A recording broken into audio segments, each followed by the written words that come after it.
আজ গুরু পূর্ণিমা। এই দিনটি শুধুমাত্র একটি পূর্ণিমা নয়, এ এক পবিত্র উপলক্ষ, যেদিন শিষ্যরা তাদের গুরুর প্রতি শ্রদ্ধা, কৃতজ্ঞতা ও ভালোবাসা নিবেদন করেন। আষাঢ় মাসের এই পূর্ণিমা তিথিকে আষাঢ় পূর্ণিমাও বলা হয়ে থাকে। তবে জানেন কি, কেন এই দিনটিকে গুরু পূর্ণিমা বলা হয়? কী বা এই দিনটির ইতিহাস? ইতিহাস বলছে এই দিনেই জন্মগ্রহণ করেন মহর্ষি বেদব্যাস। তিনি ছিলেন মুনি পরাশর ও মাতা সত্যবতীর পুত্র, মহাভারতের রচয়িতা এবং আমাদের আজকের ধর্মীয় জ্ঞানচর্চার অন্যতম ভিত্তির রচয়িতা। তাকেই মহাগুরু বা আদিগুরু রূপে মানা হয়। এই জন্যেই এই তিথি তার জন্মতিথি হিসাবেই গুরু পূর্ণিমা নামে পরিচিত।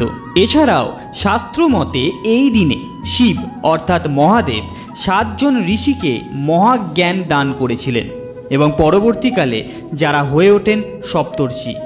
এছাড়াও গৌতম বুদ্ধ, মহাবীর ও আরও অনেক ঋষিমুনিষি এই দিনে প্রথম শিষ্য গ্রহণ করেন এবং তাদেরকে আধ্যাত্মিক শিক্ষাদান শুরু করেন।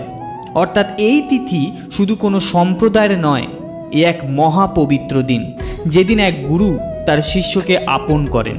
তাই এই গুরু পূর্ণিমায় আমরা সকলেই কৃতজ্ঞতা জানাই আমাদের জীবনের সেই গুরুকে, যিনি আমাদের অন্ধকার থেকে আলোয় এনেছেন। শুভ গুরু পূর্ণিমা।